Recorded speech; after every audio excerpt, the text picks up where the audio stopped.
Meghan Markle's estranged father has revealed in an emotional interview that he sent her roses for her 40th birthday in his latest attempts to rebuild their broken relationship. Retired Hollywood lighting director Thomas, 77, who lives 70 miles away from the Sussexes' mansion, has not spoken to the Duchess of Sussex since she married Prince Harry 3 years ago. Speaking with GB News' Dan Wootton on The Big Question, Thomas explained his latest attempts to rekindle a relationship with his daughter involved him sending her a floral tribute for her 40th birthday. Thomas told Dan Wootton he sent her a bouquet of red roses, with 2 yellow roses in the middle signifying his 2 grandchildren he is yet to meet, Archie and Lilibet Mountbatten, Windsor.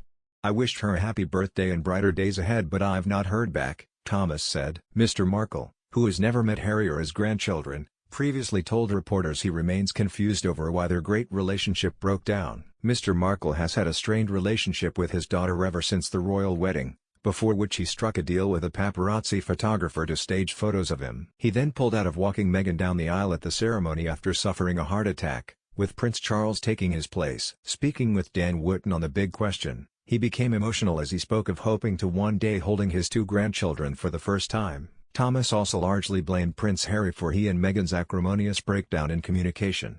Referencing the couple's bombshell Oprah Winfrey interview earlier this year, Thomas spoke of the rift that grew between him and his daughter. Meghan later told Oprah that her father had betrayed her and she found it hard to reconcile with him. The relationship has only grown more tense as Mr. Markle has continued to talk to reporters and paparazzi. Speaking on GB News, Mr. Markle said, "I'm blaming Harry for this mostly. Harry has this saying, 'If you look at the paparazzi, you're done.' I'm surprised Harry never bothered to come and visit me, or ask for my daughter's hand in marriage. I was lying in hospital, talking to them from hospital, telling them I couldn't come to wedding and they haven't talked to me since." You're a parent and your child's in hospital, wouldn't you be concerned if they live or die? They don't answer or respond in any way shape or form. She's, Meghan, changed. She's not the daughter I knew. My daughter was a much more loving person than she is now.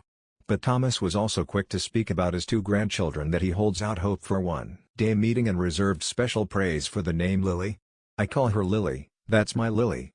It's the perfect name for her. But, I don't think Lilibet is necessary, Lily is the perfect name. I'd like to see her, I'd dearly like to see her. I want to hold her, same with Archie."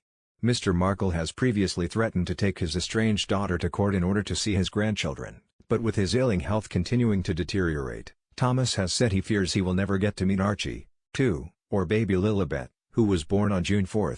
Speaking at his Rosarito, Mexico home, 70 miles from the Sussexes' LA mansion, he said, "We shouldn't be punishing Lily for Meghan and Harry's bad behavior.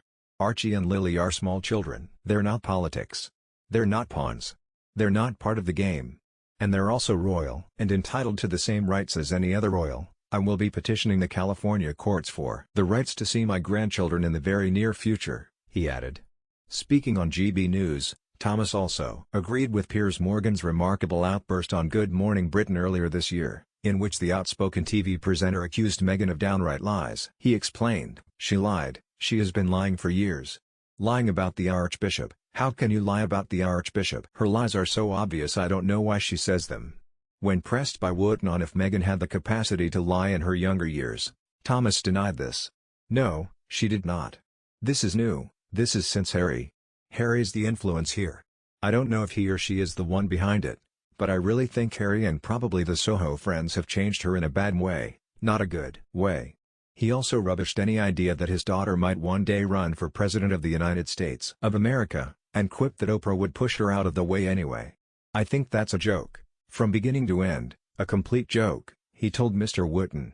"I don't think she has any ambition to be mayor, governor or president. I don't think that's in her mind at all. Oprah would push her out of the way anyway." Thomas also described the action of Meghan and Harry, in particular the effect it could be having on the Queen, as unforgivable. "Both Meghan and Harry are attacking the royal family. What they're doing to the Queen is unforgivable. It's embarrassing that they're doing this." Harry saying Hess reclaiming his mental illness is a joke. "You don't spend 3 hours on television talking about it, you speak with a psychiatrist quietly.